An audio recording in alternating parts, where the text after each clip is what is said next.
Today, I'd like to take some time and go through this guy, the Ruby by UA, and just do a little bit of side by side listening with the HX Stomp. I know that there's been a lot of hype around this pedal in particular about it being a game changer for the amp simulation world. I'm not necessarily trying to achieve a apples to apples comparison here to see which one is better. More or less, I just sat with each and dialed it in such a way that I felt like the tone was appropriate with the guitar, and it felt good listening to it, and it felt good to play in the headphones. So as you'll see now, I'm just going through the HX settings that I landed on.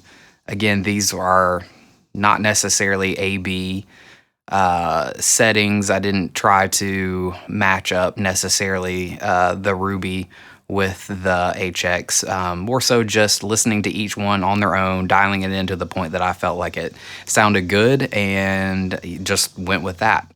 So I'm also going to add in a little bit of the dynamic plate reverb on the Helix, and this will be for both the Ruby and the AC30 within the HX Stomp.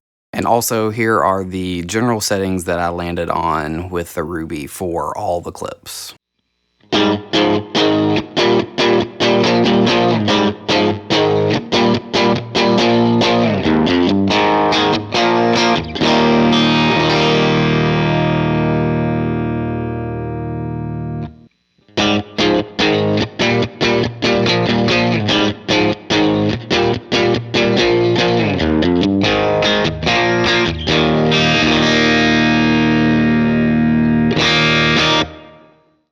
So the guitar I'm playing is a 2012 American Standard Strat, and it actually came from the factory with the Fat 50s custom shop pickups. The really only modification I've made to this guitar at all is the pole pieces across all three pickups. I've actually pushed down to be super flush.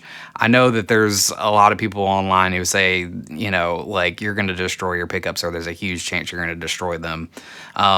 I took the chance and went for it. I was having a lot of issues with the G being in particular, like, way too loud, and having that with a stratitis where it kind of warbles, and the pull of the magnet was causing the string to go out of tune. So for me, that was something I was willing to risk, and went for it, and I feel like the outcome was worth the risk. Another aspect of this guitar is that the tone pickup for the bridge actually has a top indentation. So at 10, it actually removes the capacitance from the tone, and it essentially leaves the pickup wide open. I don't particularly like that sound, and I don't really ever use it. So more often than not, I've got that tone rolled back to 6 or 7 o'clock just to kind of shave off some of those ultra highs. I feel like usually that lends itself a little bit better to rock tones, so as not to be so shrill.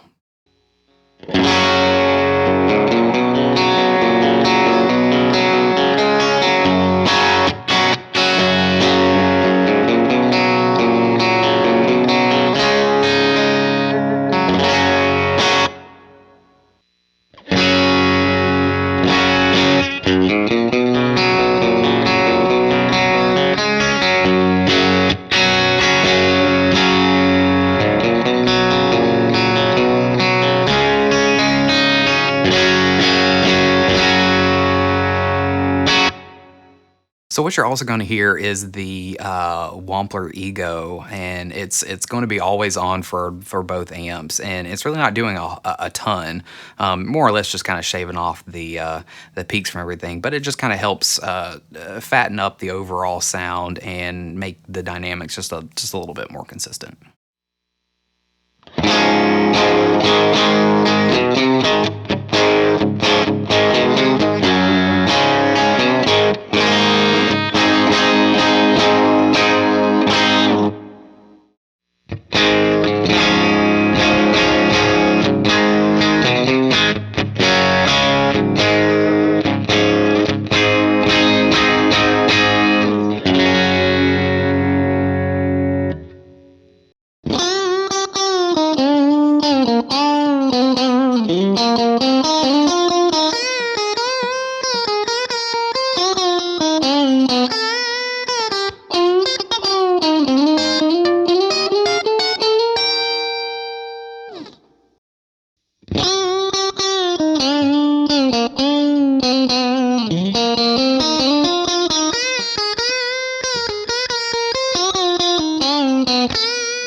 So yeah, in conclusion, I really enjoy this thing. I think that a lot of the touch sensitivity that everybody talks about is very spot on.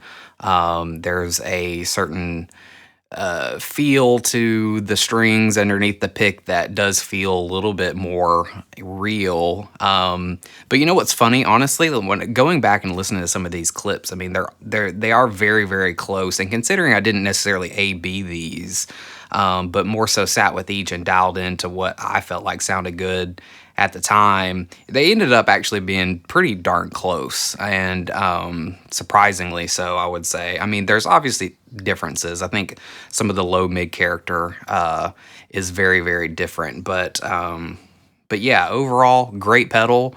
I'll leave it up to you to decide where you want to spend your money. Thanks for tuning in.